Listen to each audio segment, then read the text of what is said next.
Ladies and gentlemen, welcome.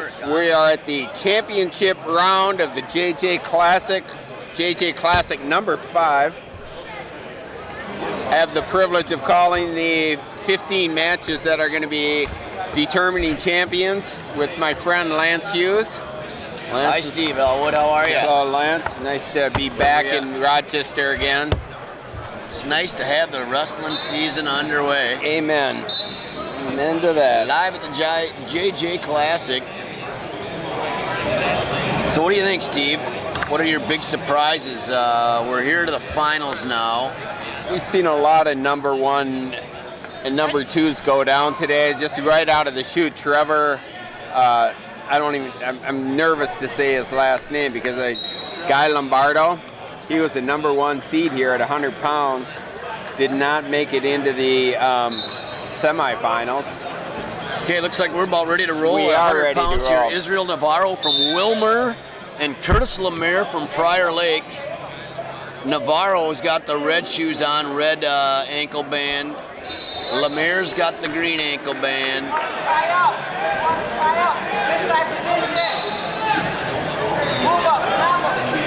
Curtis Lemaire wrestles for Prior Lake High School in Minnesota. Also practices at the Pinnacle Wrestling Club and is coached by Jared Lawrence over to our right. Lemaire started out the high school season last year. He's a freshman this year as an 8th grader. He started out as a 106-pounder. If you remember, we went to the Hastings tournament, watched him there, recognized he was pretty small, but he's got a great pedigree. The kid, he's won a lot of national tournaments. He did well as a kid, but boy, he was just too small at 106, and he's still down at 100 now. But I'm going to assume he will be the 106-pounder this year, right? And will likely be undersized until the springtime. Tough kid, though, very tough. Israel Navarro is here with his brother. Saw Navarro up in the middleweight range. I want to say around 138, 145. Navarro's also a freshman this year. Nice to see you. Both from teams that qualified for the state high school tournament last year. Wilmer out of section 5-3A. Lemaire from 2-3A.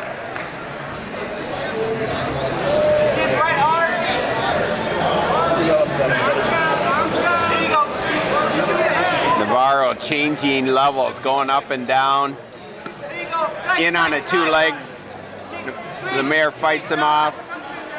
We're under 10 seconds to go, period number 1. Looks like it's going to finish up here 0-0 after the first period. So you can see Lemaire has his Junior Olympic singlet on. He went out with Patrick Peavy, who you know, Pat. Yep, from here in Rochester. 15-0 for the week. He did. Lemaire won all 15 matches. Right. Was it here at 100 pounds, I'm guessing? At 100 pounds, that's what I'm going to guess, too. Yep. Navarro starts period number 2 on top, drops to a leg. Lemaire turns around to face him, hopping. They fall out of bounds. Ref blows the whistle, 1:49 to go. Still 0-0. Lemaire going to tie his shoes.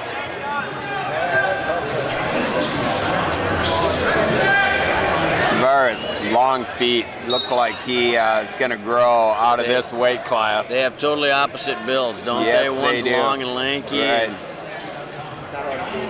There's a warning on Israel Navarro for an early start.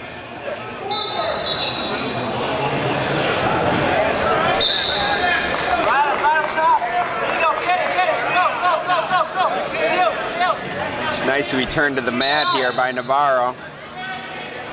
Potentially dangerous hold. Referee breaks it.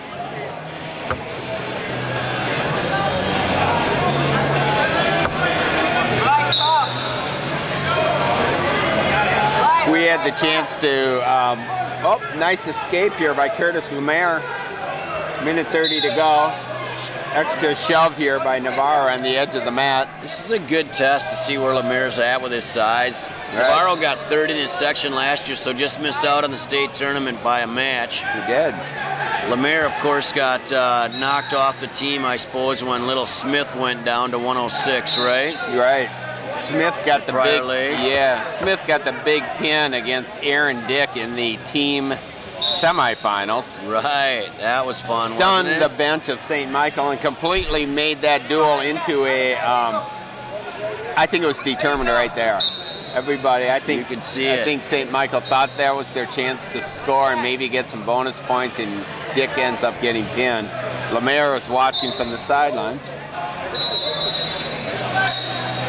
Maybe this is his year. Yeah, you know, so let's see if Lemaire can beat a kid that was third in his section. That means he's getting a little bit bigger, and I think last year he was probably 95 pounds, so obviously he's still at 100 or less, or could be 103 for the weekend, right? Right. Lemaire in on a shot here, 40 seconds to go, period 2. Steps over and secures the ankle with his leg. Has to get his head out of there. He wants to come up, yeah. Right, and here he comes through the backside. Going to try to put Navarro on his, stack him here. Please come to the head table, please. Dylan Chase. This is going to be tough for Lemaire. Navarro's so long, lanky. Very comfortable in this position, you can tell Navarro. Look at the kid. Lemaire coming through the back. Oh, nope, Navarro. Great scramble here at the end of the second period. Neither one able to secure position here. Nice. All right, that's the end of the second period. It's 1-0. Lemaire with the lead. Navarro's going to take down. He needs to get the point or two. Hey Steve, I want to mention that our live stream is brought to you by Minnesota USA Wrestling. I want to talk a little bit about the 3rd annual Minnesota Storm Holiday Cup, which takes place the same weekend as the Minnesota Christmas Tournament. It's December 19th and 20th right here at RCTC. Yeah, they hold it in the other room there. Oh, yeah, I understand now what you're talking about. The other room, right? The Storm Holiday Cup. Yep. Navarro gets out with minute 50 to go, period number 1. We're all tied up 1-1. All right, who's going to get the takedown here? Last shot was Lemaire. He went way low. He just couldn't finish it. I'd like to see Navarro here with that, wearing the headgear. A lot of kids here now wearing headgear, and some people think it's sort of tough and macho not to wear the headgear, but I'm all for it. I hate to see these kids' ears get mangled in wrestling. It's not required here in the preseason tournaments. It is required during the regular season. Elbows down, get your elbows down. Do you have any feelings one way or another on headgear, Lance? Steve, I've got some pretty ears, so I would I'd wear a headgear. Yeah, it's sort of been the talk of the place, those ears of yours. Pretty ears, nice. Get out there, folks. One takedown. Minute to go. Navarro, you can probably hear his brother to our left screaming for him, telling him he needs a takedown.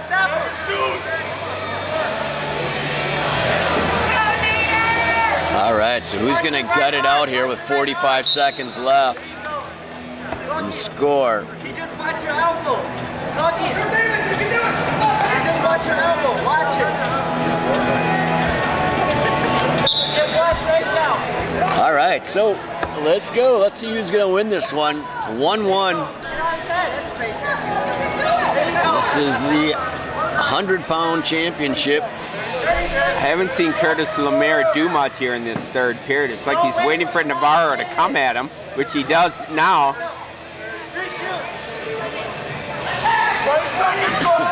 A little surprised he hasn't been warned for stalling. Yep, Lemaire now in on the legs. Again, with his head through the center. He can finish. Navarro better stay tight. He better stay tight. There's 5 seconds to go. You can see the tapper coming in. Looks like we're going to come to our first match going into overtime. Nice, I like it. Curtis Lemaire, Israel Navarro. Overtime. JJ Classic, 100 pounds. We're going to go 1 minute on their feet. I'm not sure what overtime rules we're using here. It has not been explained to me if we're using the old rules or the new rules. Move up. Get one takedown. There you go. Keep doing it. He didn't want to commit, did he? No. Lemaire keeps his position well. Yep. Hard to score on. Tell he's well coached by both Coach Joe Block at Prior Lake and Jared Lawrence and Brandon Paulson at Pinnacle. Really good coaching. Lemaire in on a shot. Nice sprawl back by Navarro. Get off your knees.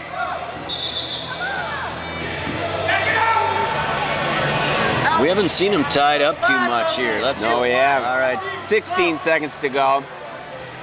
Front headlock by Lemaire. Ref bends down to make sure it isn't a choke.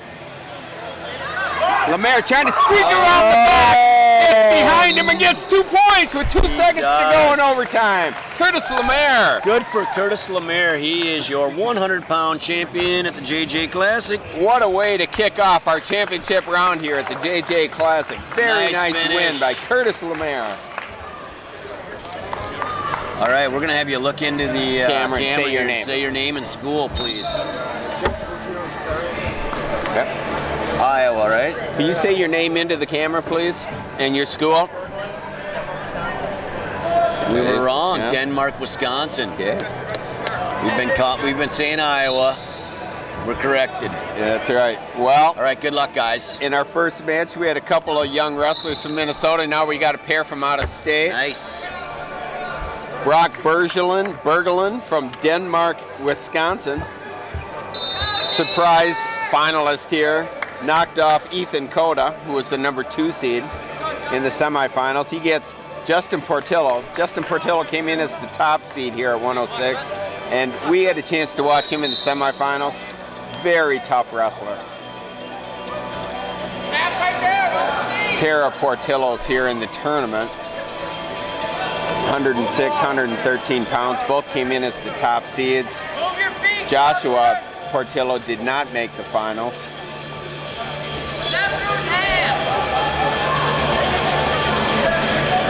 And just so we let you guys know at home, Portillo is in the greenish black singlet with the green leg band.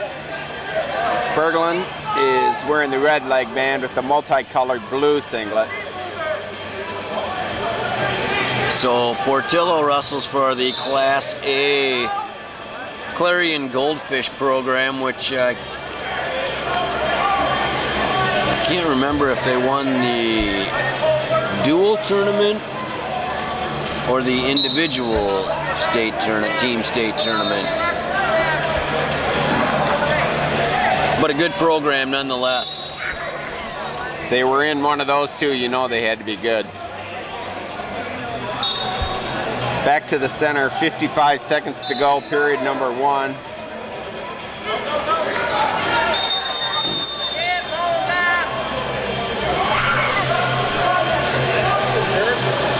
Is there anything in the preview about Brock Bergelen? He did not receive one of the top 4 seeds here. Came in as I would say a nice surprise here to make the finals, 106 pounds. But after watching him, it looks like he certainly belongs.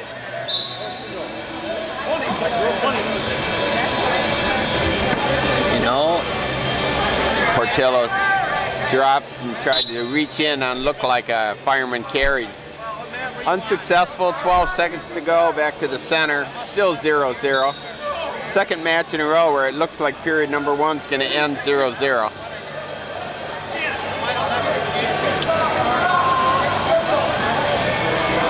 got in Bergelen's profile. He was 35-5 last year. Okay.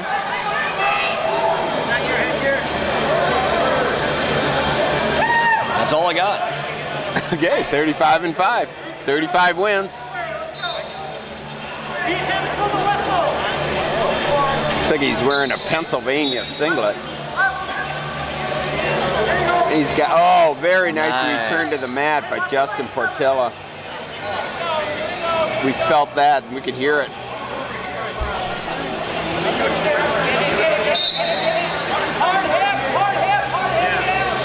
We saw Portilla using this ride in the semifinal match. He is good with it, and he will tip, won't he? Yes, he will. We saw him take out Hezer A. Ply from Worthington. Steve, I'm going to make a commitment by the end of this wrestling season. I'm going to learn how to say those boys' last name correctly. Their whole names, I guess. A couple of brothers from Worthington. Place winners, please come up to the head table for your award. 100-pound place winners to the head table, please. Tillo trying for another tilt.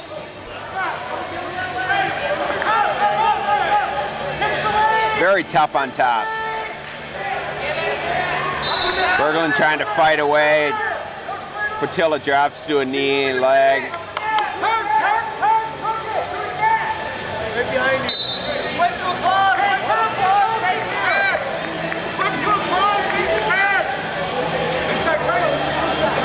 You're all right. Get it, one down, there you go. Now Mark. You got 30, score here. Get a couple. What's going on in the, I can't tell what's going on. Warning, stalling called on Portilla. What's the question? That's the right call. Yeah, definitely. It's one of the complaints you hear about amateur wrestling is just this riding without trying to do a tilt. And in freestyle, they break that right away. I think we're going to see a change in this sport in the next 10 years. We're going to see demand more offense. It's what the fans want. It's what our sport needs. You Better not take 10 years, Steve. Well, I hope I'm not. Be but one grumpy yes, guy. Amen. But I'm trying to be conservative. What I meant was grumpy. Right. Oh, here we go. Looks like there's some back points, but only one count. Nothing. Close call. Portilla's coach to our left here. All right, we're going to the third The ref period. was out of position. All right. All right. 0-0. Well, that was a full 2-minute ride by Justin Portillo. We're at zeros going into the third period. Berglund's wondering. Looked over at his coach, wondering if he should cut him or if he should try riding.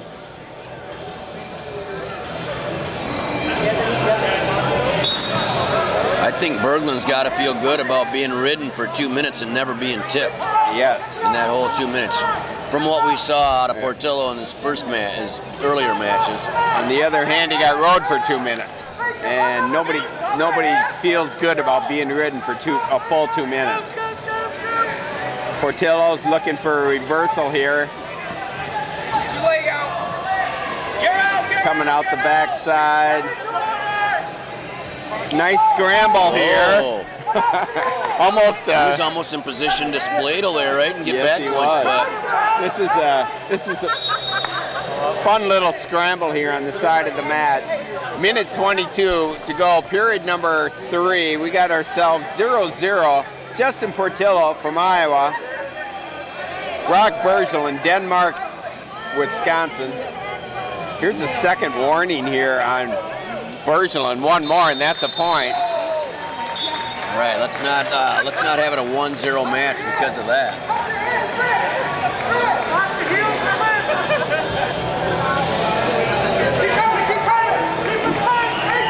We're in the same position we were in the last scramble. Whoever's head typically is facing up is the guy who normally ends up on top, but their legs are all twisted up. Here, now Portillo, looks like he might have this reversal. There it is.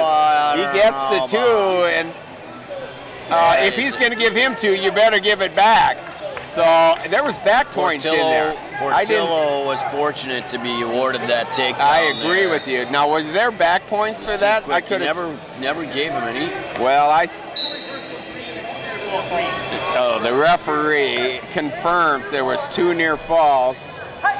Lance, I can see from your facial reaction you're not happy with that call.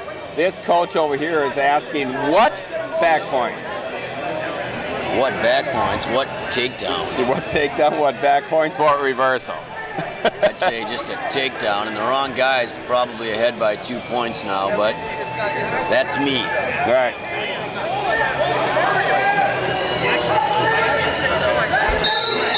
We don't have the opportunity for instant replay with a brick like they use in the NCAAs or in freestyle or Greco. It's completely up to the ref, and you hardly ever get these calls overturned. I'm sure we're going to keep this 4-2. Bergen looks frustrated. He's on top 4-2. Just better have the confidence now that, okay, I took him down. Right. He has to cut him here. Happen here. Now it's 5-2. But he's going to have to create a little more action than what we've seen so far from the feet, I think.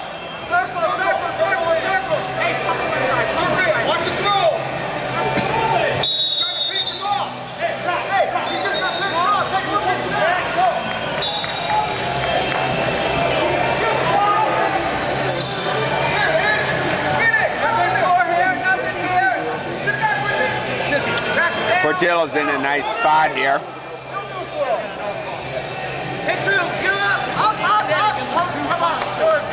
Take it away. All right, Justin Portillo. He's your 106-pound JJ Classic champion.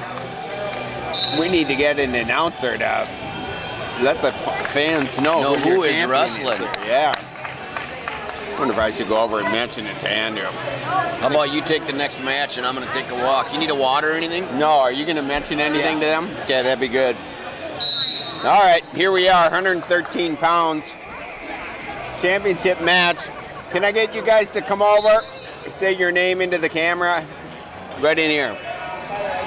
Thanks, Tyler.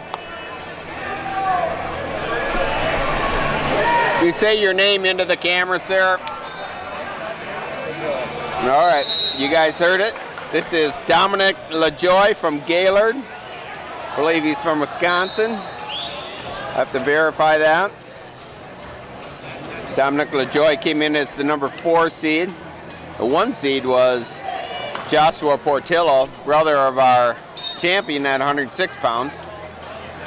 LaJoy got by Van Maren, who beat Portillo. In the pink singlet with the red leg band, we have Tyler Eichens from Minoka High School gets a takedown. Eichens has had a really nice tournament. Started out with a tech fall. Pinned Riley Molitor in the quarters. Tells you how tough this JJ Classic is. Sticks Molitor, then he faces Alex Crow from Shakopee, beat him 3-2 in the semis. Earned his way to the finals, where he faces LaJoy, Dominic LaJoy.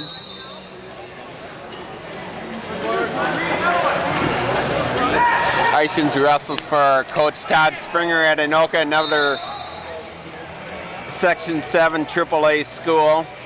They're coming to the Clash this year. Nice to have him back. Nice to see Eichens in his championship pink. Pink, amen. Which isn't allowed during the season, we found out, correct? I think they tried using to wear them last year at their Takedown Cancer event. They were denied. Justin Portillo.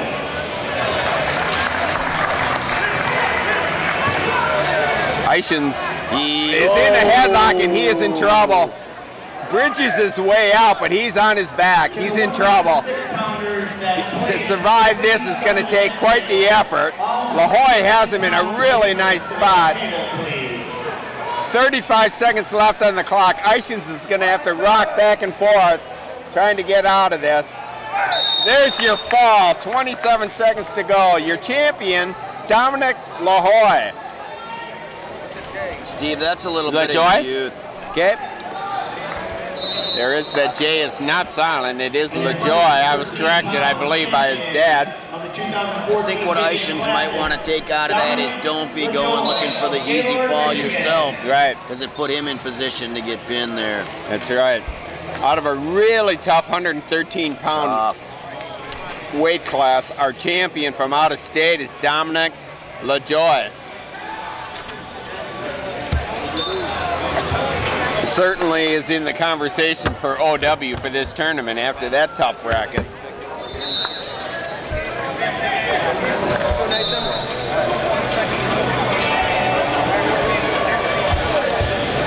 Now we jump up to 120 pounds. We have a returning JJ champion. I have it right here. Tucker Schemling was our champion here at 120 pounds. He beat Brent Jones last year. Surprised me, for certainly. I don't know if they surprised everyone else. And Nathan Smith. How about Nathan Smith? How about from Mukwanago, Wisconsin? Am I saying it right? Mukwanago. Of course it is. I feel a little silly now. Huh? Right. Yes. Mukwanago. So Schemling is in the, I'd call burgundy and singlet, but he has the green leg band. Smith is in the blue singlet, has Wisconsin on the front, and has the red leg band. Steve, I know you're involved with this recruiting process here, getting kids to come to the tournament. Just got to say you did a heck of a job getting these out-of-state kids from Wisconsin and Iowa. You found some ringers. Michigan. Thank you. Did a nice job. I know you worked pretty hard at it. So that's the one pat on the back you're going to get from me all season. I'll take it. That's more than any last year, right? 100% improvement from last year. Nice takedown by Smith here. Smith gets the takedown. First takedown we've seen in the first period in the championship finals here. As Pink Floyd plays in the background. Right. So we have heard bread. We did not hear bread. That was Kansas. Oh, we Dust heard Kansas in the wind. and we said, are we going to hear bread too? Right. Heard some Nirvana a little while ago. I kind of like this. Yes. A little Pink Floyd. During the championships.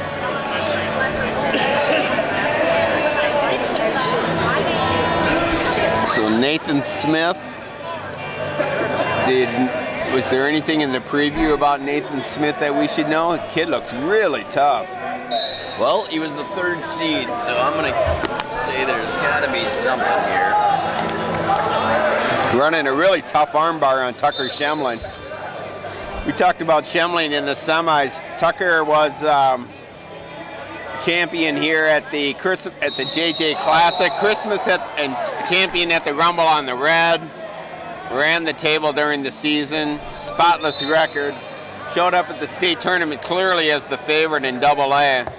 Ran into Keaton Shore from Casson and took a surprising loss. loss. Himself. No, he got thrown on his back. First period and he was down 5-zip. Had a hard fight back and just couldn't come up with enough points. And Keaton kept throwing him on his back. He did. He did it twice. Right. Did it more than once. Yep. Caught him. That's probably the good coaching at Castle-Manneville to prepare him for this match. Smith placed 3rd in the Wisconsin State Tournament last year.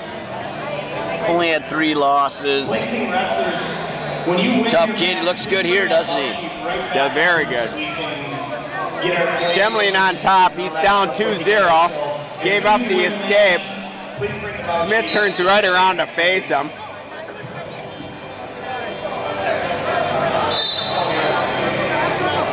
Schemling's going to have his work cut out for him. Smith is a very aggressive wrestler. He's constant. Oh, nice scramble we have going.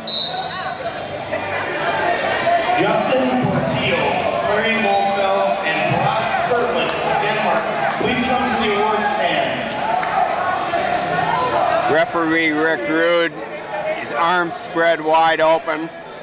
Nothing yet. Nothing. Schemling has the, might be a good time to break this hold and start over, and they do. Again, we have Jared Lawrence over in the corner, obviously coaching Schemling here. I think that's Tucker's dad next to him. Wasn't aware he was a pinnacle wrestler. Smith in on a leg. It's been this whole match so far, the pace has been pushed by Smith. He's taken every shot. Schemling has been on the defensive. Is defending champion Tucker Schemling of Dillon. Schemling looks like he has an opportunity to sneak around the back, but Smith still has the ankle. Come on, Nathan.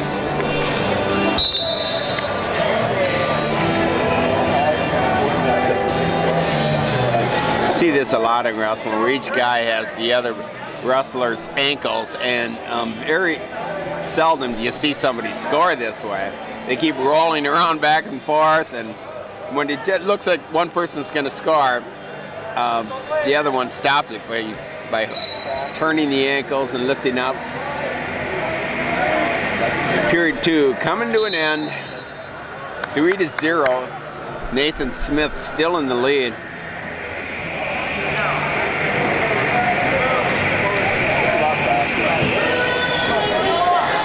Do you remember seeing Smith wrestle this summer at all? I did not. Me neither. I'm impressed.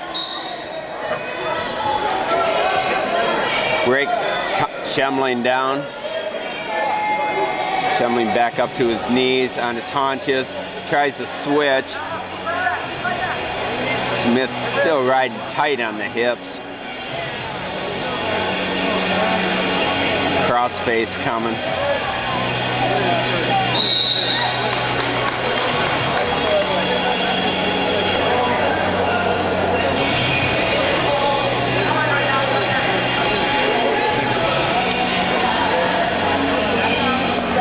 Schemling just not able to get anything going here, is he? Nice Smith job by Smith, really right? Tight rider. Yep.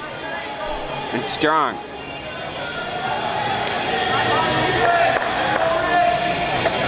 We have our friends up in the audience from Wisconsin, Gerald and Colin Wash.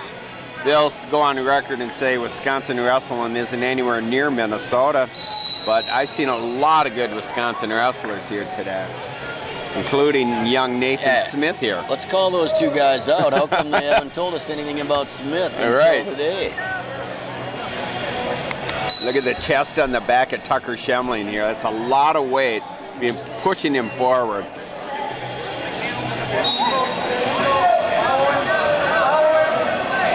Schemling's got to get an escape here, and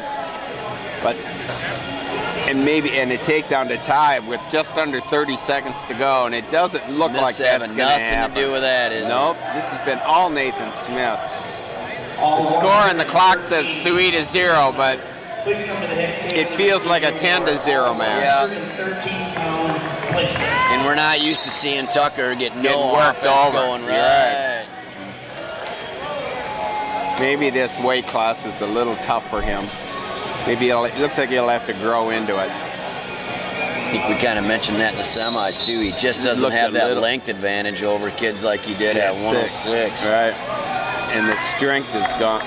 You're up at 120. You better be strong. So there you go, Nathan Smith. Your champion. From Wisconsin. He's your winner at 120 pounds. 120-pound champion from Monaco, Wisconsin. I'm missing my paperwork for 126. Hopefully you have it. I just happen to have it. Hey, fellas. So it's working out all right. Mugshot is right. You say your name and school into the microphone or into the camera, please. There you go. All right, so we have. Good luck, guys.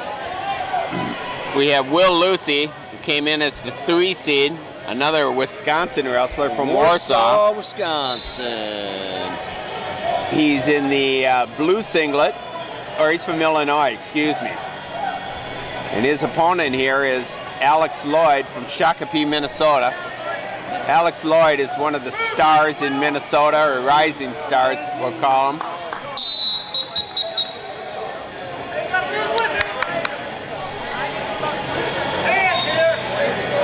Out to a quick 2-0 lead, 1:41 to go, period number 1. Alex Lloyd here at 126 pounds.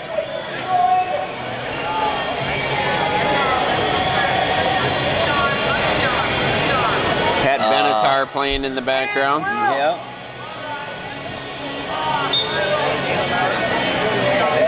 Escape by Lucy. Lucy probably has a 3 to 4 inch height advantage over Alex Lloyd. Oh, Lloyd reaches down for a nice ankle pick. Wasn't able to keep it, but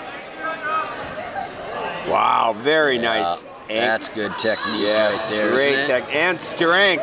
That's a Greco boom. He's gonna get 4 on that. That was a great throw. Nope, nothing but 2 for the takedown though. Yeah. Top up here with hands, Will. I understand he was in a Greco bout with Allers from St. Michael and lost 18 to 60. And you can kind of see why. Don't let it push you. Allers is a great thrower. Lloyd's a great thrower. Aller was the national champion, right? Yes, I believe that was in the finals. Stay on those ties. I talked to Alex Lloyd's dad. He had 22 matches in Fargo last summer. Wow.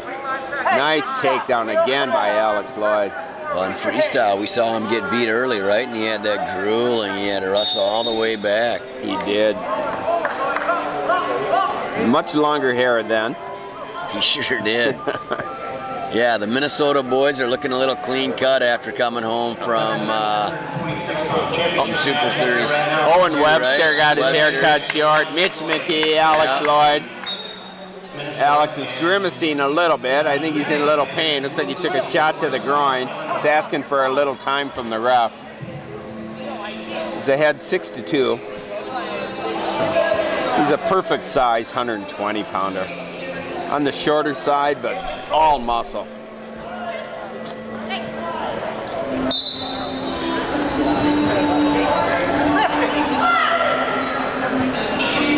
Nice return to the mat by Lucy. Stay tough there. Pressure to hit. Trying to work a half on Lloyd. Lloyd reaching over for the hand and breaks it.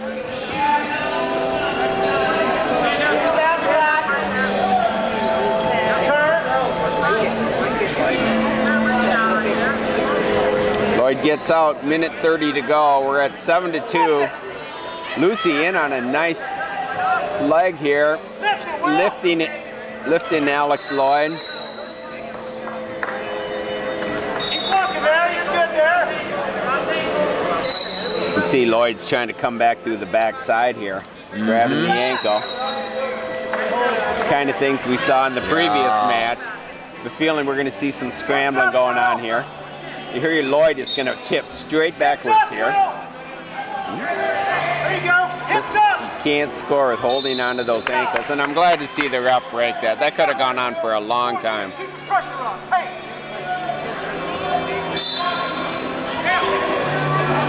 You keep the pace up. Get your ties and your shot. To recognize what singlet Alex Lloyd has on. There's a Minnesota emblem on the back. I don't know if I recognize what's going on anywhere else. I don't think I've seen another one like that. Junior duels tournament? That's possible. Was he on the junior team? Oh, very nice takedown here. Yep, it does say Team Minnesota on the back. 9-2 now. Alex Lloyd in control of this match. So that would have been the cadet duels he was on, because that says 2013. Okay. Boy, he's just become one of the most fun Minnesota kids to wrestle, isn't he? Very talented. Hey, come on strong here, Will. Period 2. 9-2. Alex Lloyd from Shakopee, Minnesota with the lead. How about Shakopee's team, Lance? They got quite a lineup, don't they? I like them.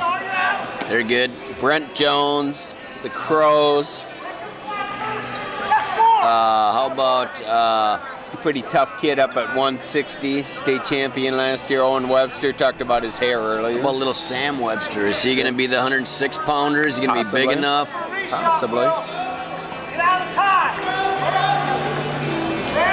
tie. He's tough. Reshot. Nice ankle pick by Alex Lloyd. Very good with those drops from starting on top right down to the ankle.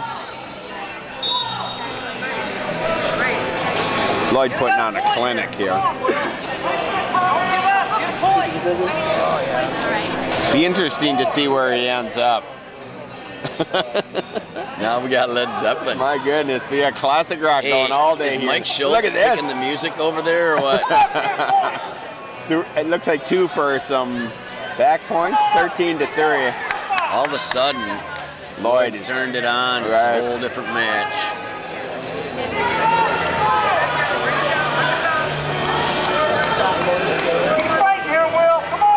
Be interesting to see what weight class he ends up this year, with Mitch McKee hovering around 26 and 32. Their teammates at Pinnacle, they met in the 3rd place match last year at the X, won by Mitch McKee. Lloyd in on that ankle. Almost impossible to stop that ankle. He reaches up for the head, pulls and pushes and grabs that ankle. He's so low already. Up 15-4 now. And the match is in hand, coming up on the end. Boy. And that'll do her. Alex Lloyd from Shakopee. Lloyd is a very, very tough And your 2014 JJ Classic champion in the red ankle man, Alex Lloyd of Shakopee.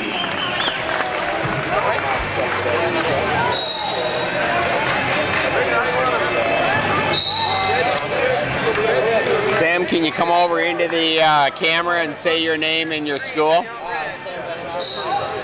Thank you. Can you say your name and school into the camera, please? All right, thank you. And you're from what state? Illinois? Okay. All right. We're at 132 pounds. JJ Classic Finals. Our finalists are Michael Peters from Quincy. Yeah. You're missing that. Let me put it over here. We can. Okay. Benioff with the quick takedown here. Probably one of the bigger surprises to see Benioff make the finals here. Ended up taking out Anderle, Austin Anderle, right. 2-time state champion. Who will be wrestling for 5th. Yeah, You just saw him get pinned again right. from Louis Sanders. And I am surprised that Benioff came out and took Peters down right away, because Peters really looked good. We saw in Peters that semis, didn't he? against Adam Hadeen. You're right. I could have passed that. Another takedown here for young Sam Benioff. I shouldn't call him young. I think he's a senior in high school now. Seems like we've been seeing the name Benioff for about 5 years now. Usually, I'm used to seeing Benioff finish around the 5th and 6th. Usually places. He's around 5th and 6th place. I don't remember seeing Sam looking this good, looking this strong. Must have been working really hard this offseason. Enjoying it. He's been working pretty hard, right? He's been in that Pinnacle room for a while now. Right.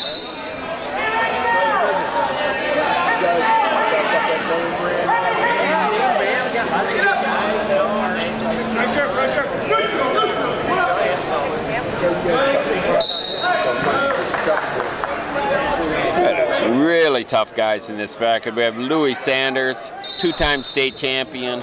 We have Austin Anderle, Adam Hadeen, Seth Elwood, Levi Marsh. Fishnick from Wyndham was in this weight class. He was. This is a tough one. Yep, you're right. Benioff took out Fishnick 8-2 in the quarterfinals.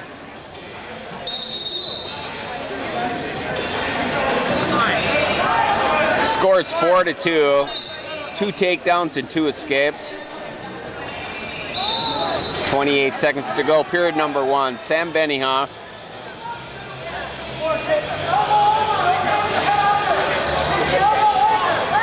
And Michael Peters, Quincy, Illinois, Quincy High School.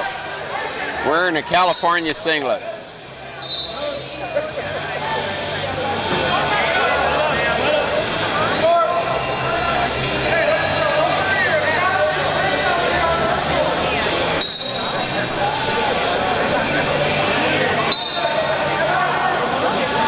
Period number 1 comes to a close, 4-2.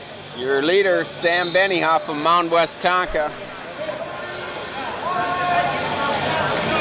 Is Mound and Minnetonka share wrestling programs? Nope. It's not. Minnetonka does have their own program. So West Tonka is a high school in and of itself? Yep. Okay. On the west side of Lake Minnetonka. Good to know. Thank you. And Mound obviously is a small city that's on Lake Minnetonka. Don't ask me which bay because I can't remember. Nice return to the mat by Peters. He had earlier been warned for a stall call. Warning. Ends up cutting Benioff here. Minute 30 to go. They come to the center. Sam Benioff leading 5-2 halfway through this match.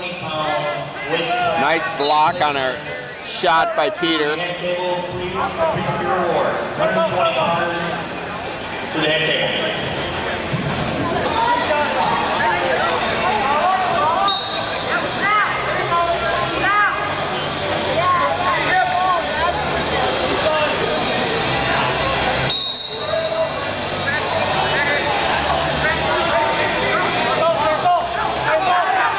Crossface being put on Peters. Peters' arm, long arm, Nice effort there by Benioff. I am very impressed by Yep. Sam Benioff. He's having a nice tournament, making a statement. I'm going to guess he's going to come out in the preseasons as the #1 wrestler at this weight class at 132 pounds in AAA. I don't know who, unless Mitch McKee is up here. Right? Well, I don't know. Will McKee go 26 or 32? Yep. That's the question. If McKee goes 32, it's McKee. Goes 26? I don't know. Allers, Benioff, one of those two. So Aller. you know, you hear a lot of talk, Steve. Have you heard something about McKee being at 26? Oh yeah, yeah. The coaches want him there. They'd love to have him down at 26 so Aller can stay at 32. Mitch would prefer to wrestle at 32, he told me last weekend. But he'll probably do whatever his coach tells him. Yep. Over here to our left, we got Sanders against Hedin. Nice match.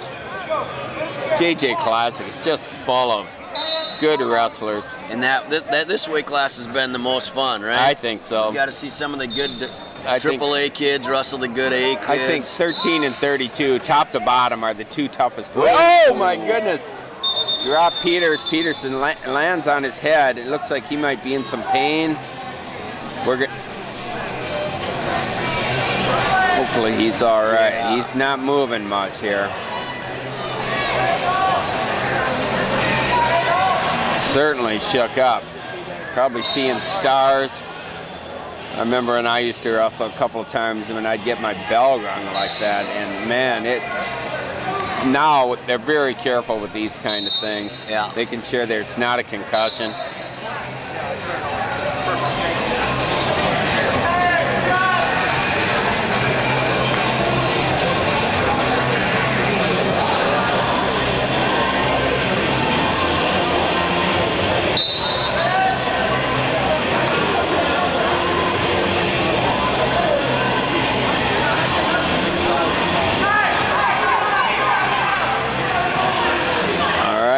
Over to his back here. Getting up. Good deal. Good to see you. Yep, nice to see you. How you doing over Frightening to watch. Thank you, guys. We got a little Elwood here over on the camera. Huh? Yeah, you're not like mad at us for making you run the camera? Good. Not that we care. We're still going to make you do it anyway, right? Looks like this match is going to come to an early close. Sam Benioff is going to be your champion. Peters is unable to continue. I'm sure Benioff wished it would have kept going, but nevertheless. That's the best we've ever seen Sam Benioff. Yeah, good for him. Yep. I think that's the way to start out his season. You got it. I do not know who our finalists here are. Hey fellas, can you get them over here to talk into the camera? This is I think it's Klingenpeel. Say your name and school into the camera, please. Gilbert, Swing Valley. Gilbert? Klingenpeel. There you go. Doing a great right, it's Herbert and Klingenpeel. So I believe what we have is a couple of Iowa wrestlers here. I'm a little embarrassed because it says Spring Valley after Cruz Herbert's name. And that is correct. Spring Valley, Iowa. Spring Valley, Iowa, not Spring Valley, Minnesota, 28 miles away from here. I'm sure it's not Spring Valley, Minnesota. I think if it's from Spring Valley, Minnesota, one of the two of us would know who he is, right? But maybe not? No, this is not anybody from Minnesota. We would know who he is. I hope, you know. And that school is Kingsland anyhow instead of Spring Valley High School. Right. So, perhaps we should find out who's who, huh? Let the fans at home know who's in the green leg band and who's in the red. Find out. So we're 50 seconds in, still no score, both on their feet. I'm gonna go use the red. All right.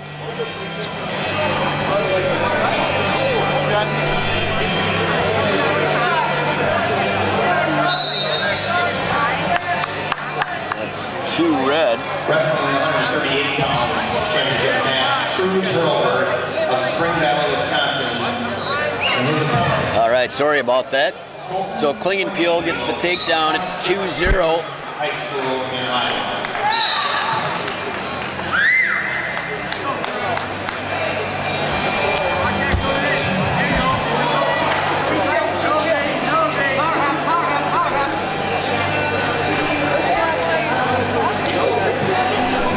Herbert with his head on the mat.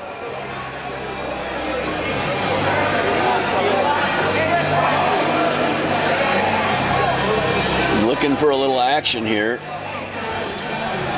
We're at 138 pounds of the JJ Classic. We're in the finals. This is the championship match. Winding down on your first period.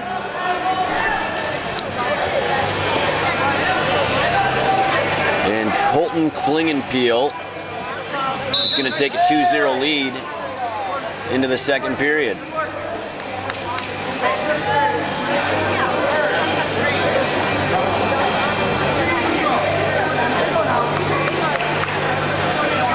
Looks like we're going to go start out neutral in the second period.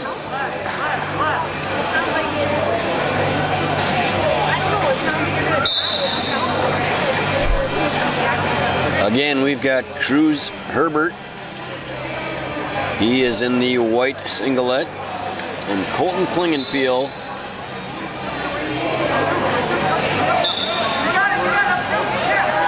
oh, and Herbert was so close to that takedown, but Klingenpeel defends.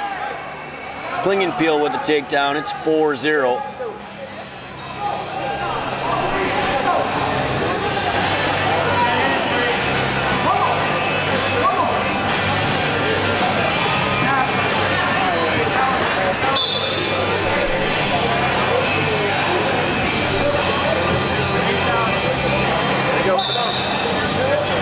And back points there are. Looks like he's got 3. And there's a fall for Colton Klingenpeel from Thomas Jefferson, Iowa. Should have came up here more.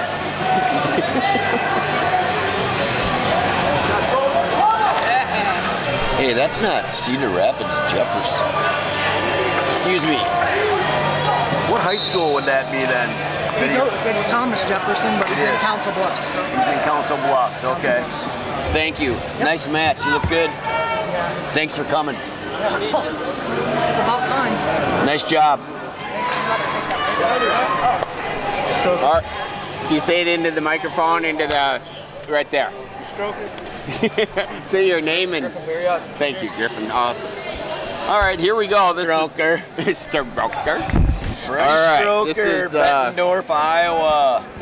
Probably many people consider to be the premier match here. Yep. 145 pounds, Freddie Stroker, Bettendorf, Iowa. Griffin Perry at New Prague, Minnesota. Right. There's a few state championships between these guys out there. Yep.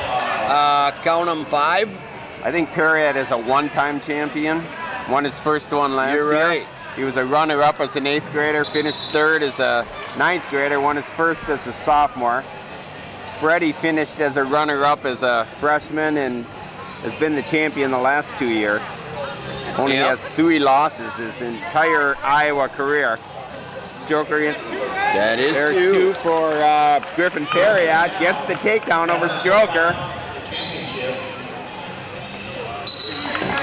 Perriott's tough on his feet, very hard to score on. Minnesota State champion. Takes the lead, So minute 15 up. to go.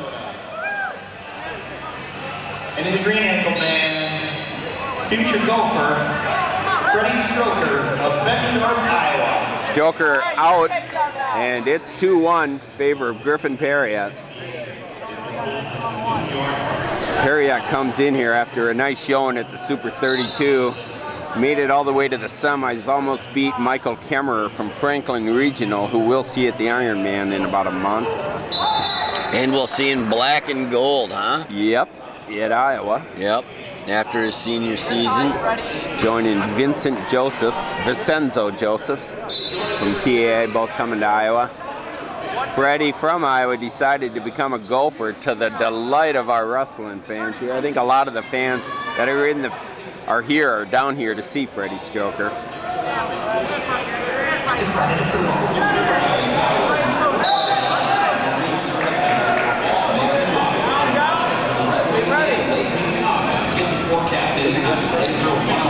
So 2-1. And Perriott does what he needs to do in the first period. With Stroker in on a leg with 6 seconds to go. Perriott's fighting it off.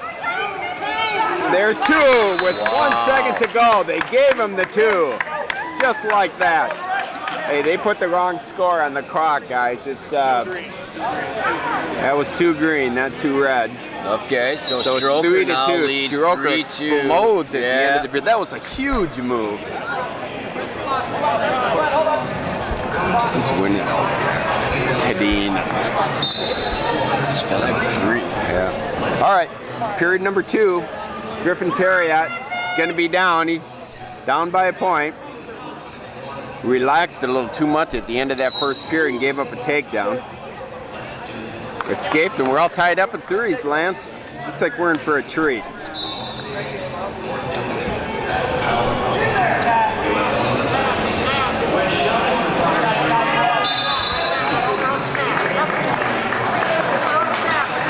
Stroker is probably 3 to 4 inches taller than Perriott.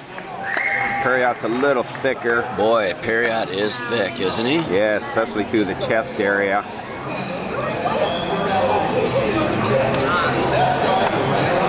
Nice to see Freddie Stroker come back here. He was here as a freshman champion 3 years ago.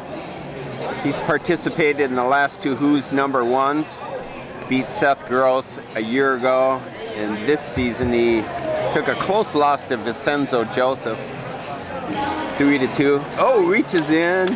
Boy, on the he's leg. quick, He's isn't very he? quick on his feet.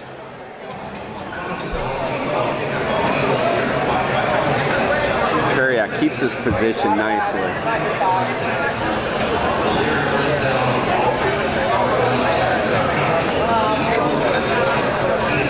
See, Adam Hedin is over here cheering on his teammate, Perriott. Just finished wrestling against Sanders. I'm not sure how that match went. Looking across the mat, I can guess. Okay, yeah, you could be right. I guess I could guess, but I'm not sure. Oh, Stroker, some hand fighting going. Stroker pushes him away and wanted nothing to do with that. Pretty strong. All right, so we're back here, 20 seconds left. Let's see if we can get some scoring here at the end of this period like we had the first period.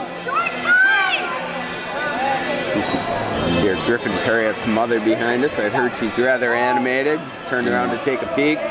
Bill Olson was yelling over there too, the assistant ref. He wanted them to wrestle. I like it. All right. Well, what more could you ask for after 2 periods? We're tied up 3-3. Looks like Freddie might Freddie's going down. Yep. Okay, so let's see what happens here. We're going in the 3rd period, probably the biggest match, most anticipated match of the day, the tournament. I would say so. And we've got the match we were hoping for, 3-3 going into the third period. Perriott cuts him to make it 4-3, Freddie Stroker. This match is going to be decided on their feet. Both have one takedown. All the other points have been by escapes.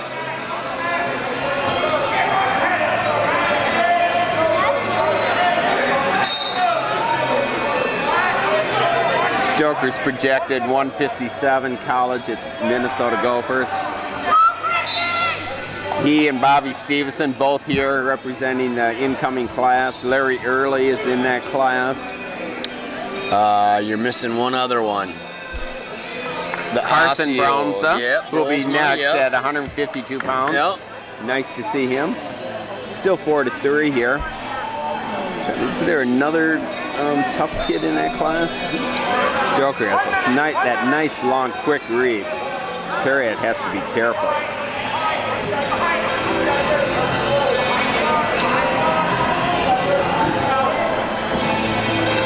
Perriott has a really nice duck under. Used out at the Super 32. I'm wondering if he's going to try that move here.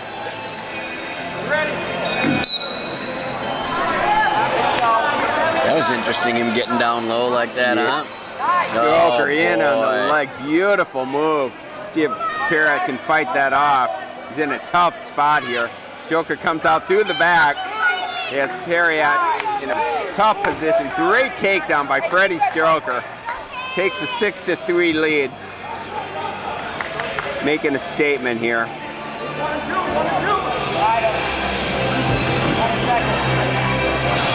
Hold that down to the weight. Wait, come on, you can do it, buddy. Come down to one leg. 10 seconds to go. Perriott gets out. He's going to have to try something desperate. Stalling called on Freddie Stroker, which is a little interesting. I thought that came out. And a 1 point. 10 seconds after he just shot that beautiful takedown. You're right. That was pretty weak. I don't get the stall call, but your champion is Freddie Stroker, 145 pounds. Congratulations, Freddie. Hey, and the fans appreciate it. Very That's much an so. Iowa kid. Right. Getting a nice hand from Minnesota kids Yep. because they know he's coming. Coming to Minnesota. Take nothing away from Griffin Perriott. What a good kid. You got it. We got a couple more years of high school to watch him, and hopefully he joins that Gopher program as well. Can you guys say your name into the camera right there? So another Gopher recruit, Carson Brolsma, And his and opponent. Devin Fitzpatrick Both from from Minnesota. Matamidi. Good for Devin McPatrick, Now wrestling at 152 pounds. who came in as a 3rd seed.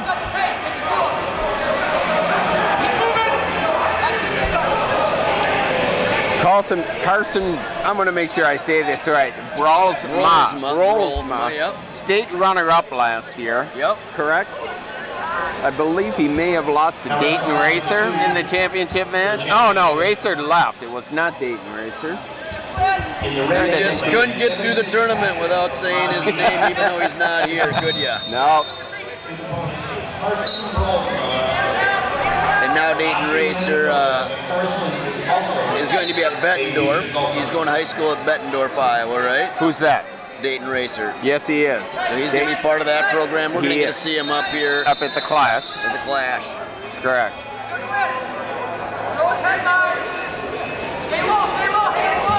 I'm going to pull up Brolsma's Hands low. Hands low. Hands low. Stay low, stay low. Keep moving. Go by. Brolsma's wearing his Osseo singlet. It's the orange singlet. Where's your heart? Where's your heart? Where's your heart? Oh yeah, I remember him. Where's your heart? Where's your heart?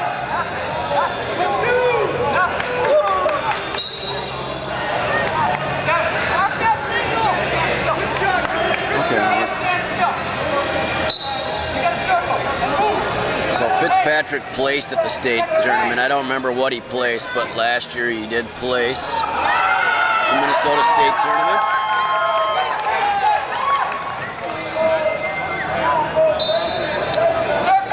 Somebody's mom is happy about what's going on the other mat. That's been a long match over there. Oh, it's still going. It's not. Must be an overtime, huh? That's been there forever. Carson Bralsma last year went 43-2. Lost in the finals to Mark Voss from St. Michael, Albertville, 3-2 at 145 pounds. And I was looking to see if we have any sign of Fitzpatrick at that weight class. Is that AAA? Do you know, is Matamita a AAA school? I do not know that. I'm gonna go with AA. I'm gonna guess they're in that 6AA with Chisago Lakes. Okay, that makes sense. We're in the second period, minute 49 to go. Fitzpatrick cuts Bralsma, 1-0 now.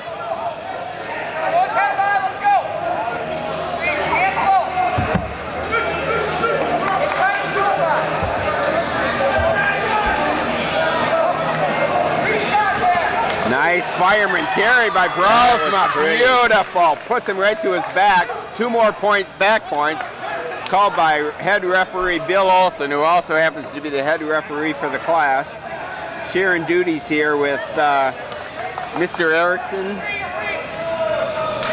Scott Erickson, that'd be Chad's dad. Nice duo here calling this bout. 5-1 now, all in favor of Carson Bralsma, future Minnesota Gopher. Boy, I think the Gophers are really going to be happy with Freddie Stroker. I was really impressed with his burst of energy there at the end of the first period and the third period. So I was watching that match, Steven, and I don't know if you have the answer for this, but so we watched him at Fargo. We watched, what, 9 matches that he had to wrestle in freestyle. Never saw that quick little duck to a single there, right? No, you're correct. So is there a reason that you would take that shot in folk style and not in freestyle? Is it something that he's just been working on, or do you think maybe in Fargo he just wasn't quite as offensive as we wish he would have been? I think the latter of those 2 explanations is correct. Stroker is a much better folk style wrestler than freestyle. And he's certainly no hack in freestyle, because we've seen him win. He's been an All-American quite a few times in Fargo, right? Double All-American for sure, and I want to say triple. For sure double. Meaning back-to-back in freestyle. I don't mean in both styles. Yeah. Period number 2 comes to a close. Carson Bralsma, 5-1 lead. Third place match over here. Yep. Miles Patton and Brand Kale. Brand Kale going at it. Nice match going on, 0-0.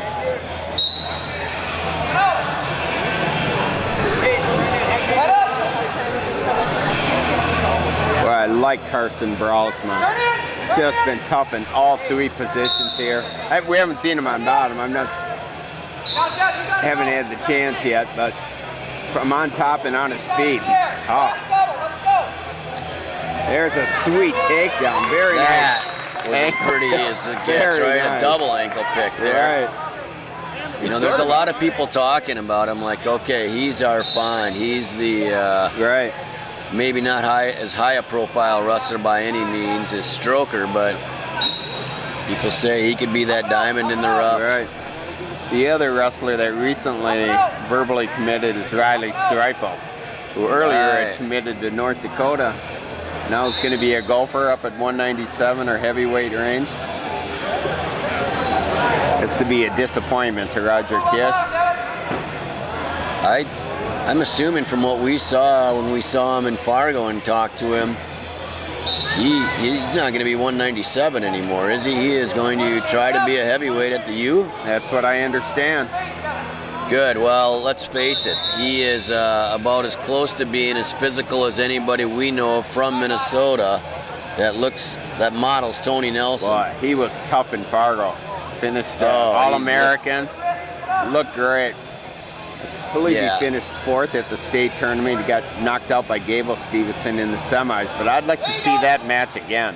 Streifel and Stevenson, hopefully we'll see that at the Christmas tournament. I think there's a chance you could see it on December 4th, that first duel of the year, Prior Lake and Apple Valley, right? Yes, very nice. Which I know Min USA is going to be doing quite a few live streams. To date, I don't think they're planning on doing that one, but they're doing the next night, Prior Lake and Shakopee, right? At Prior Lake. I plan on being at both if I can make it. 20 seconds to go, period number 3. This has been all Carson Browsma. And if you want to let anybody watching this wants a little bit more information on the live stream, they can get it from Min USA Wrestling website, or they can get it on the Guillotine as well and look for live streams. There's a nice link there.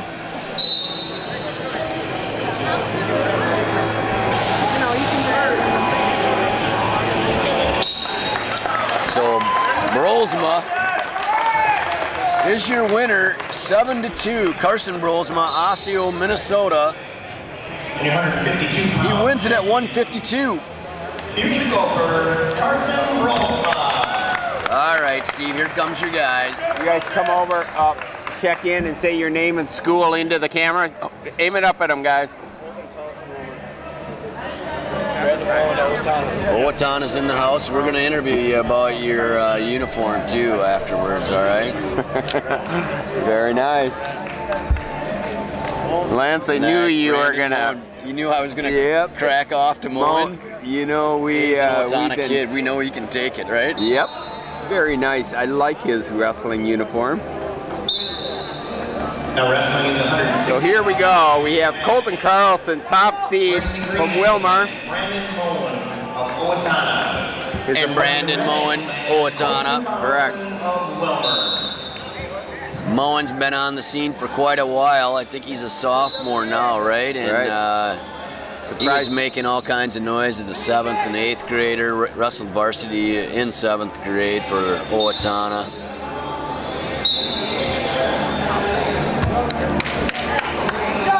Carlson wrestles for the Wilmer Cardinals, is that correct? Wilmer? I knew it's Wilmer. I didn't know they were called Cardinals, but I think you're right. Oh, he gets that ankle. Now where does Moen go? And right down to his knees is the answer. Gets a nice escape, though. Moen has grown. Yes, he It wasn't that long ago he was wrestling 106 pounds. How about the word prodigy on the front of his shirt? That's what I was going to ask him. I love it.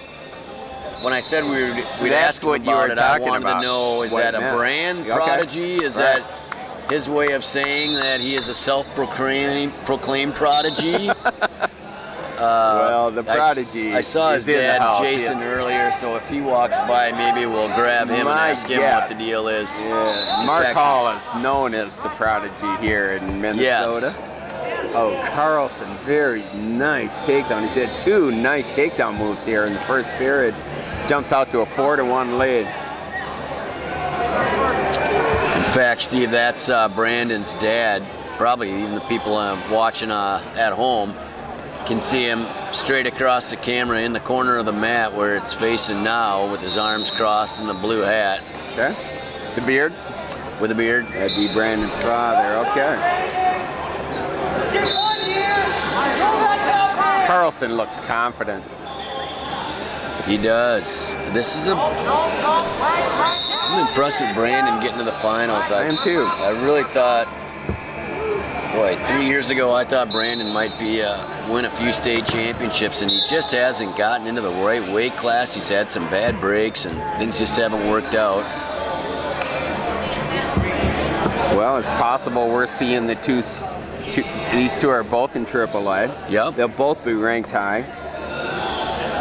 I think Carlson should be ranked right near the top, number 1, number 2. I'm trying to think who else at 160 AAA. I don't know, but last night at the social, Intermat put on a nice little social before for the JJ Classic. Yep. And everybody was talking. They thought, no way is Moen going to be big enough to make the finals. There's just no way. At this tournament. Everybody was wrong. Yep, you are correct. And he is big enough. Nice move to escape here. See if Moen can get some offense going here. 4-2, Carlson. Moen needs to get something going on his feet here and get a takedown. I'll tell you what though, Moen going up, growing this much, that helps that Owatonna program out because they are always tough down low. Loaded. Last couple of years they've been had a couple of holes up top. Oh, he got in on the ankles, good. If he can finish over this, a minute he's gonna to have go. a tie match. Carlson reaching over for the ankles. Moen's head is between the legs of Carlson. Here he comes. And let's see if Brandon can keep improving here. Oh, look at that. Patience. Oh. Hey, don't give up any points, Brandon. Carlson's in great shape. Scoots around to the back, picks up That's the some good takedown. wrestling. Very nice wrestling. That's seasoned wrestling. Looks like I'm looking at this match or overtime over here with Brand Kale and Patton. They are. Yep, 1-1. Look out. If I'm not mistaken, Brand Kale is ranked 13, 14, somewhere in there nationally. Good for Miles Patton. That kid has worked hard for the last few years. I know you live here in Rochester and got to see him. Tough wrestler. Yep. Certainly the top wrestler on that team. Saw his head coach in the building. Can't coach him legally here, but I'm certainly interested in watching. He's watching from the audience. Art Trimble. Look at this. Carlson's in trouble. He's on his back. Oh, and this is bad because Moen is a pinner. Oh, you got to go too, right? No? No? Come on, go back points. How do you not get back points if you gave him a takedown, though, right? Or a reversal. That should have been a reversal. No points. That's you got. Okay, I won't. I'll quit putting my nose in there. I'm looking overhead. Okay, there it is. It's 6-5. Nice move by Brandon Moen to get back into this match. There's argument that he should have a 7-6 lead after a 4-point move there, but they didn't award it to him. And you didn't say anything wrong there asking about the points, as we have a right to know what the score is, right? Yeah, absolutely. 6-5 now. All right, Carlson we got a match. with the lead, gets into the escape, making it 7-5.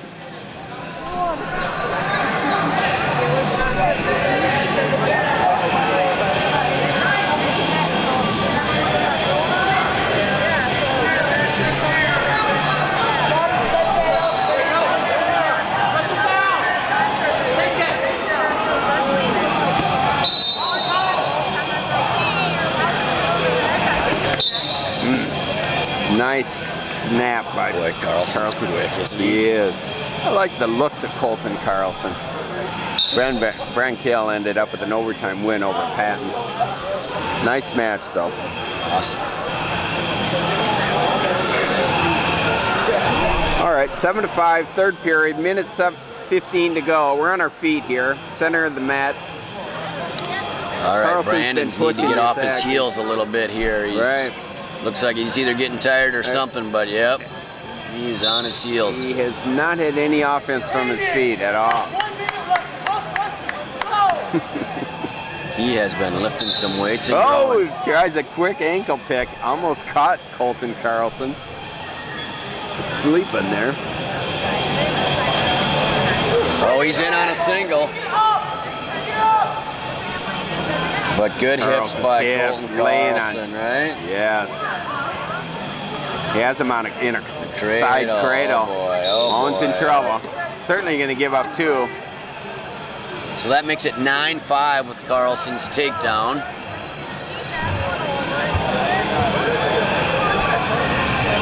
Pressed with Colton Carlson.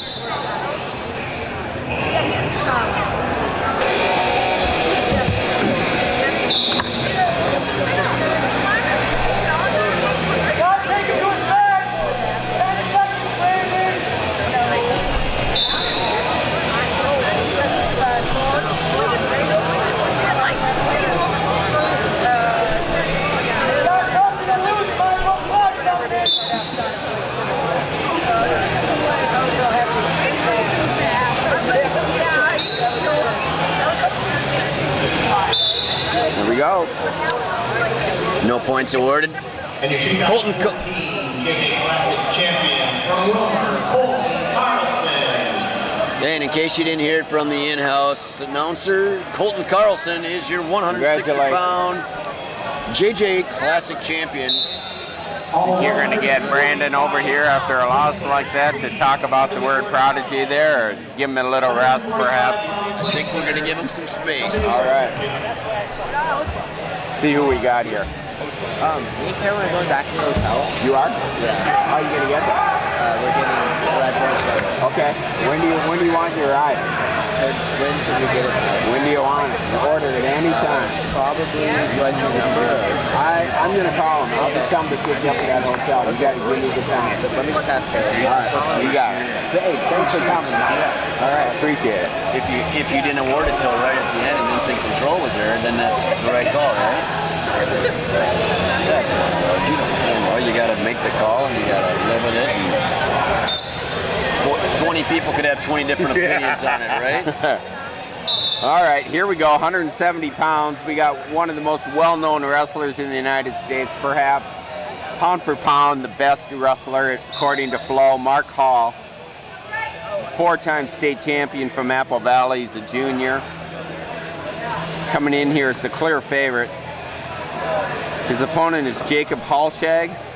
Jacob Halshag is preseason nationals champion a couple of weeks ago down in Iowa. Wrestles for LaPorte Union, Iowa, I believe.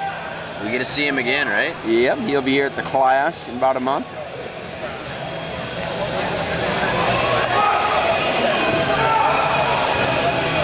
Paul trying to work his way around Halshag here. With the Minnesota Elite single, picks up the 2.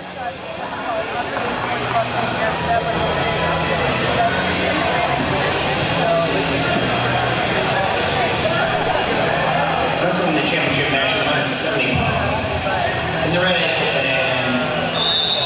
is Mark Hall of Apple Valley. He's a 3-time champ going after number 4. May have overheard that. What he meant by 3-time champion is a 3-time JJ Classic champion going for his 4th. No one has ever won 4.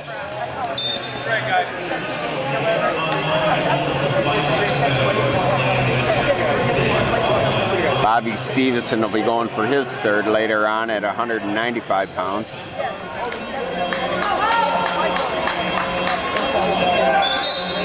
He must have not wrestled in the first JJ Classic. That's all I can think of, because this is the 5th JJ, and I thought Mark was here every year.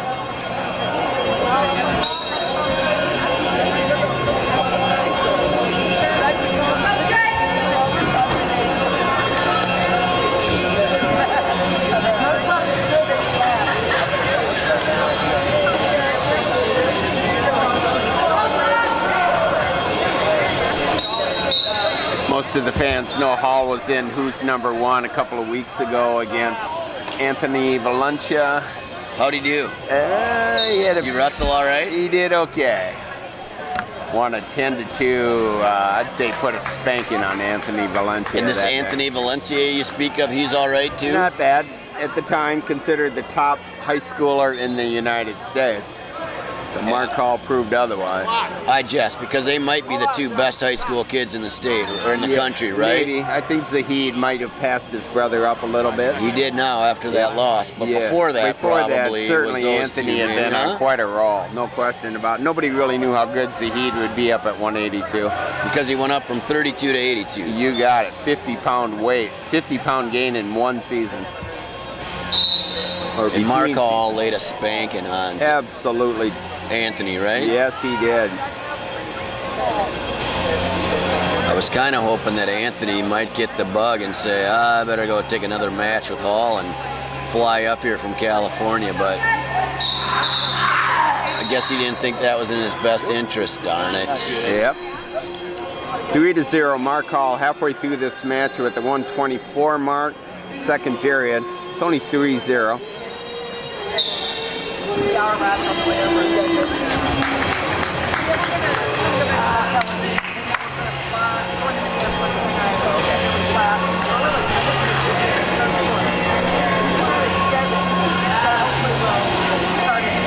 So Union has has this Hallschlag, but they also have another 3-time Iowa champion who's a senior looking Max for his Thompson, fourth, right? 130. Oh, beautiful duck Wasn't under that by Hall. inside trip there? Oh, was it? Yeah. Okay, I looked Awesome. away.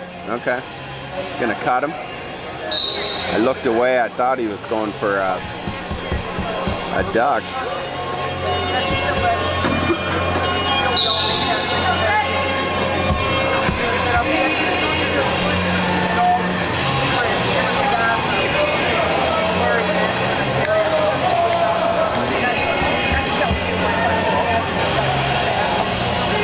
Mark Hall's looking to give a little bit of excitement here. Looking for a throw here at the side of the mat with 17-second Hallschlag is leaning way out. And this is why give 1 point for the push out, because absolutely. I hate it when kids run off. All it does is keeps us from seeing scoring. Yeah. Fans need to see the scoring. It's what's right about freestyle wrestling and what needs to be improved in folk stuff.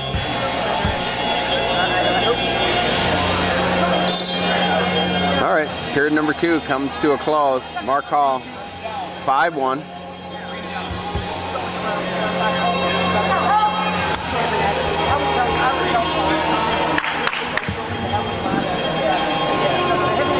So 5-1.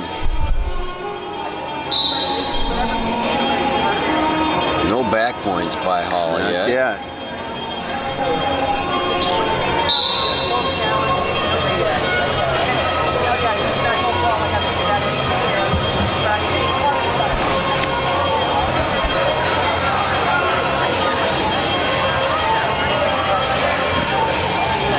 Rut roll. Oh, here comes a cradle, broken by Hallschlag.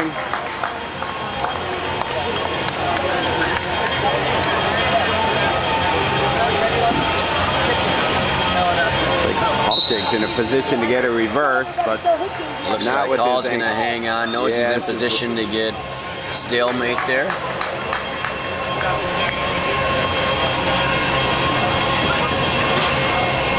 So I see Mark's buddy Nate sitting over here. Do you know how Larson did? I did not. I don't know how he finished it. I know he ended up with Portella in the second round. Here's a tilt by Hall. Wasn't able to keep him there.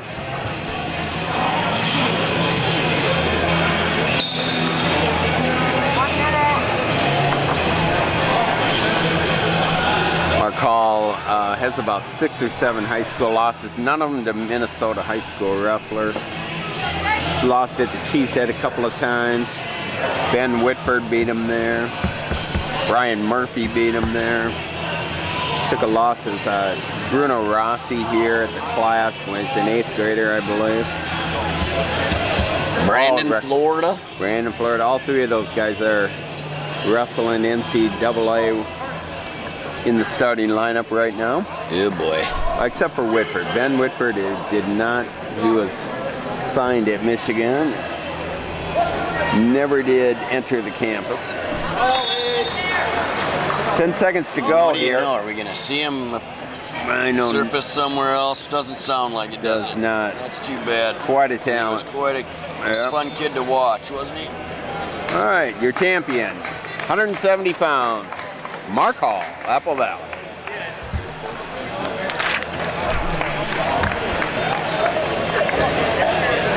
And your 2014 JJ Classic champion for the 4th time, Mark Hall of Apple Valley. It's a good time for us to put a promo in for the new movie that's going to be released, Foxcatcher.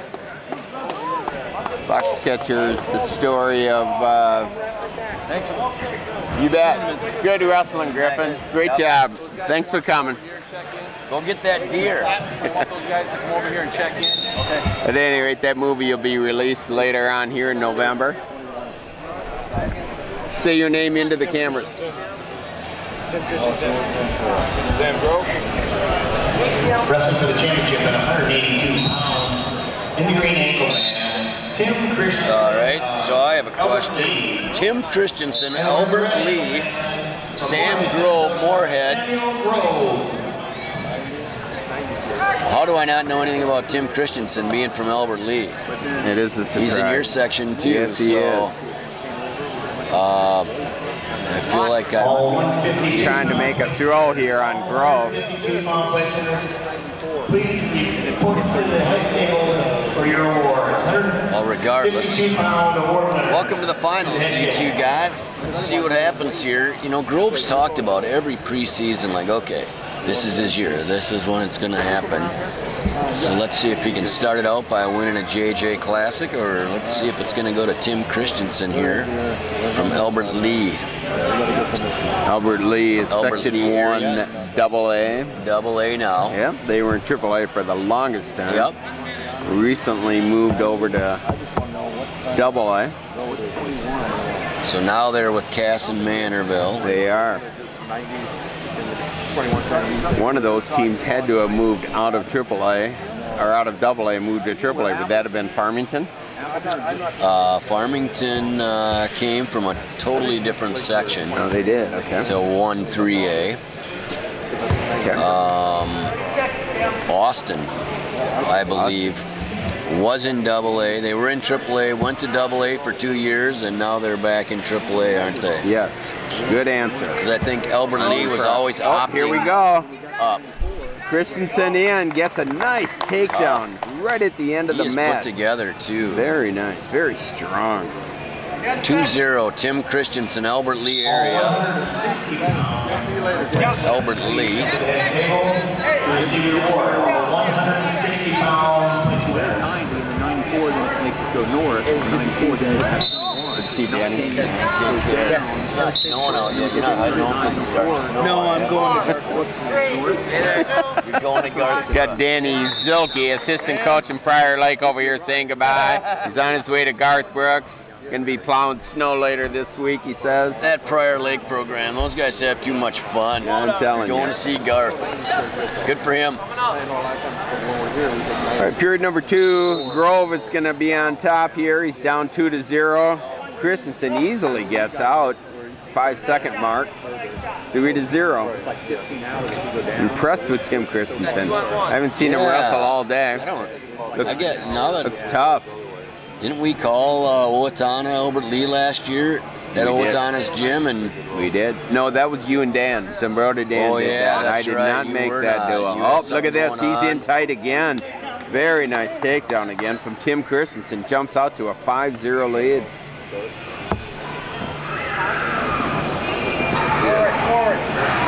Tough wrist ride here. when this is over, I might run over and ask, okay, where did Let's find out.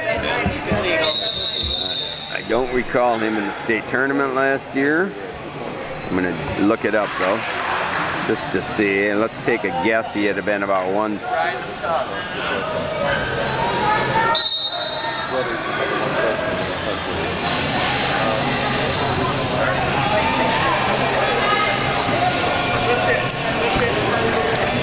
Christensen still on top, up 5-0. Under a minute to go, second period.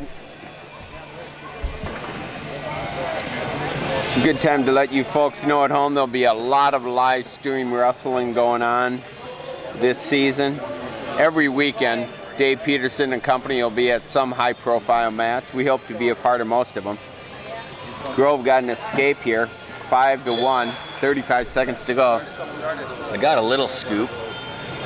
He got placed fifth in sections last year and Fifth. won AA. He was on Albert Lee's team. Probably some good things ahead for Tim Christensen. I He looks think- good. If he pulls this match off, that's a big win, beating Sam Grove. Comes in with some nice shiny black shoes. Those do have a little bit of a Shine looks like almost, oh, sheen to look at them. this. He likes to throw, likes to get in on that chest to chest. Nice. Drop to the knees. That was a nice Very duck, nice. right? Very nice. All This has right. been So all we're Tim gonna watch Christensen. Tim Christensen more. Remember that? All right. You know, speaking of shoes, weren't we gonna give Schultz a little crap about those pretty little gold sparkly shoes he had on last night? Right. Kind of looking over at him, I can't see if he's wearing them or not. Boy, earlier we were talking about Jordan Joseph's coming back at 182 pounds for St. Michael. I'm telling you, Tim Christensen looks like he can compete. This has to open up John Nayland's AAA, the AAA ranker out of Grand Rapids. He's going to be AA. Oh, AA. Thank you. Albert Lee, right. It's hard to think of Albert Lee not being in that 1-3-8. Another takedown here. Just looks dominant. And look at, he's got 37 coaches in his corner over here. Right. Half the stands is down here cheering for him in his corner. I like it. I think they're excited for the kid being in the finals. It's got to be a big moment for him, right? It is. For the town Albert Lee, their wrestling program, this is a big deal. And a kid that got 5th at sections last year in the JJ makes it all the way to finals, the JJ that's pretty big. That's like big. And he's about to beat Sam Grove, who's been a name for a while. He's totally worked Sam Grove here. Yeah, dominated. Yep. Oh, Grove tries a desperate headlock. Nothing doing by Christensen. Falls on him 11-3.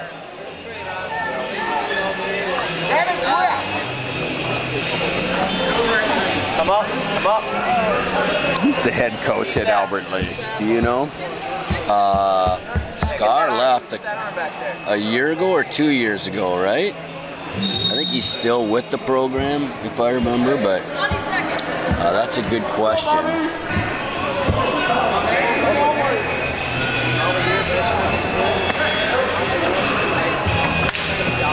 10 seconds, Tim.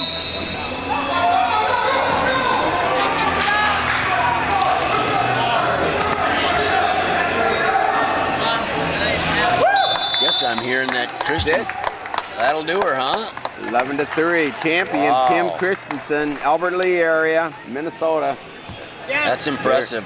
Very nice. Christensen placed after the Christmas tournament last year, but I don't remember seeing him. So that's a guy we're going to watch. No keep question. An eye out for it. And Albert Lee is in the Christmas tournament this year. Albert Lee is in the Christmas tournament this year. That'll be good to watch. At 182 pounds with the 2014 JJ Classic, Tim Christensen of Albert Lee, Minnesota. Wow. Yep. Very nice. That's a good one to see. Gregory. You want to look into the camera and say that your name and your school, please? Gregory Gaylord. Bobby Stevenson. These guys follow instructions well. Yes, they do. Might be the first ones of the day. I think we got Tristan Gregory here from Gaylord, Michigan. Comes in as the #2 seed. Yep. Taking on Bobby Stevenson, and he's in a headlock on Bobby Stevenson. He squeezes out. Fortunately, that circle's small enough to avoid that, but my goodness. And Bobby just keeps that same look on his face. Right there. Red win. He comes out with no fear so against Let's see if the hips work for him. Now wrestling at 195 pounds. Wow. Nice lift and return by Stevenson. Tristan Gregory from Takes a 2-0 lead.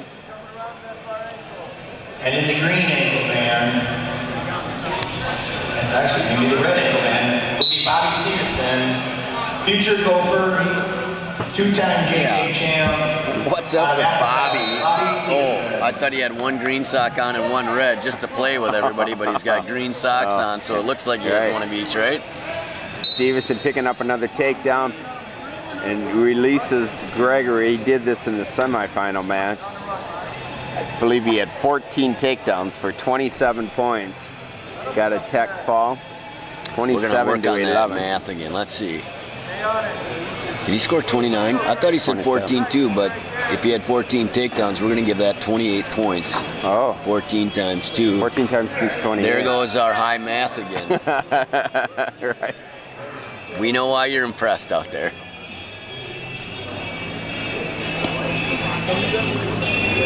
Stevenson cruising now, 6-2 lead, 40 seconds to go, period number 1.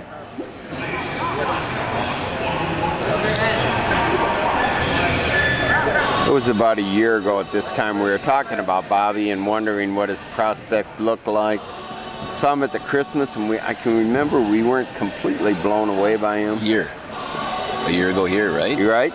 Yep, and he took that loss to Keegan Moore at the Christmas tournament, which was probably his last big loss, you know, in-season loss for sure. Yeah, last high school loss, right? High school loss, yep.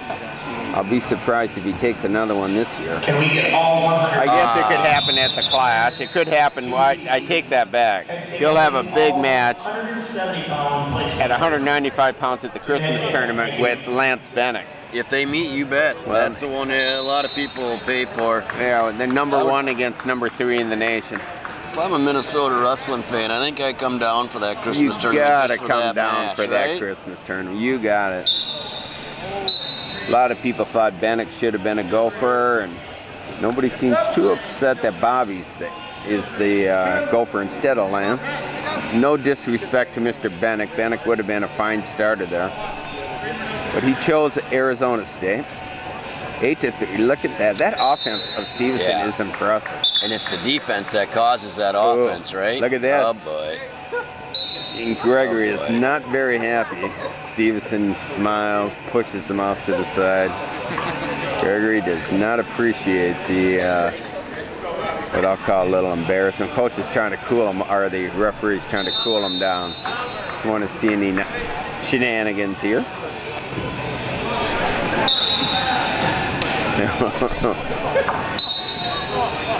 Gregory in on Bobby's legs. Hey, Mark. See you, man. Our snack tray is getting smaller by the minute. It is. Thank God. I don't want any more. Okay. They're awfully good. I think they, I don't want to assume it was the wives of all the family of... Some moms. Yep. Some dads. Well, everybody from the JJ. Yep. But they did a nice job. It's 12-4.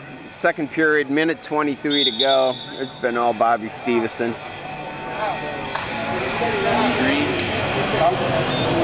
Again, sporting the Minnesota Elite singlet. Saw Mark Hall wearing. Chad Erickson runs that Minnesota Elite.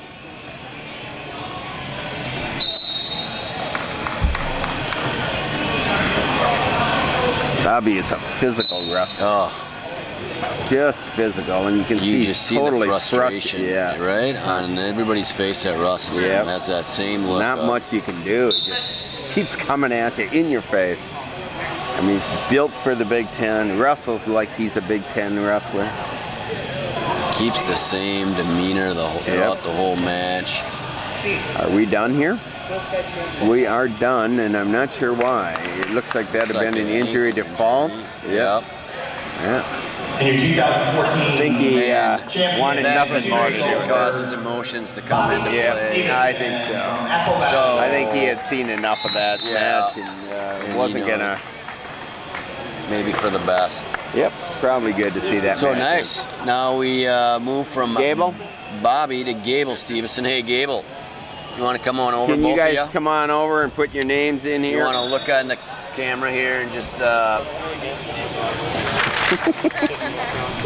All right, we got Tristan Westerland, another Albert Lee area wrestler. All right. Coming out with the different singlet, huh? Is that a current Albert Lee singlet? If it is, he's revealing it now. It's not one I've seen. I don't remember one I've seen that either. What's on the leg? What does that say? So, anyway, sorry, I'm rambling again, people. It says Tigers, all right? Albert Lee Tigers. Yep. So, and a 220. Gable is in the maroon. Another one of the same singlet his brother just had on, right? Stevenson was in the JJ last year, 182 pounds, finished 4th. Talked to him earlier, and he looked at me and said, that ain't happening this year. Talk about a kid who was greatly improved in the last year. Shot up the radar, probably considered one of the very best freshmen in the nation. That's right, freshman, 220 pounds here. Went 6-0 at the Clash. Just like his brother, just keeps coming.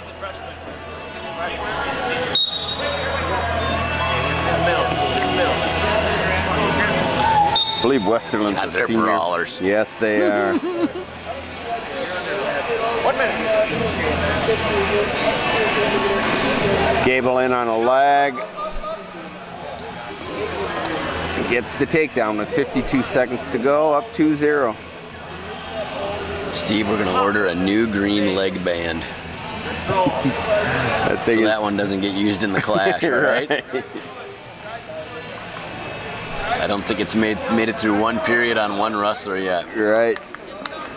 Yeah, Westerland's going to his back. There's back the 2 points. Get up. There's 4-0. Favor of Stevenson. Rolls over for another tilt.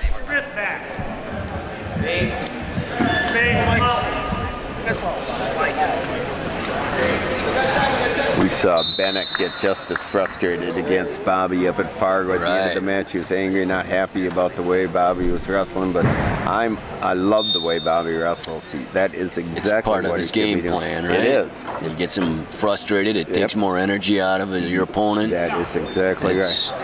Clash. I noticed that our referees are using Clash flippers.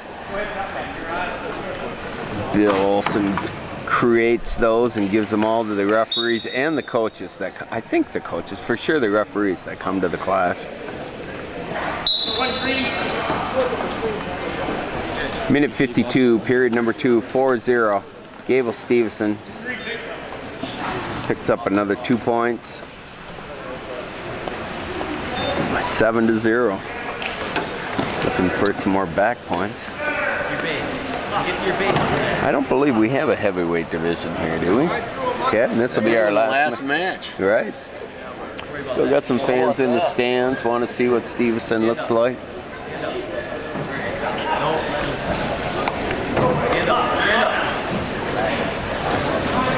What happened to our K-Rock? Yeah, right. Still had an opportunity to hear some Karen Carpenter. So 7-1 here. Gable Stevenson with the lead. 1 minute. Side to the next. Keep moving. Run it, Mike. Run it. I said it was right there. Boy, you have Hall with the 2 Stevensons on top. That makes that Apple Valley lineup really tough up there. Yeah. We got trouble here by Westerland. He's going to get pinned here, and there it is. Both the referee and Gable slapped the mat. And it's a pin. In your 2014 JJ I don't like that. If you're a kid at home, you're on the bottom like that. Apple Valley.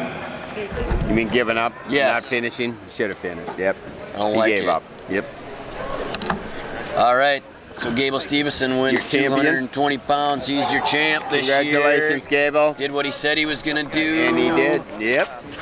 That'll bring us to an end here because there's no heavyweights. They're all playing football yet. That's right. And I believe our outstanding wrestler of the tournament has been chosen.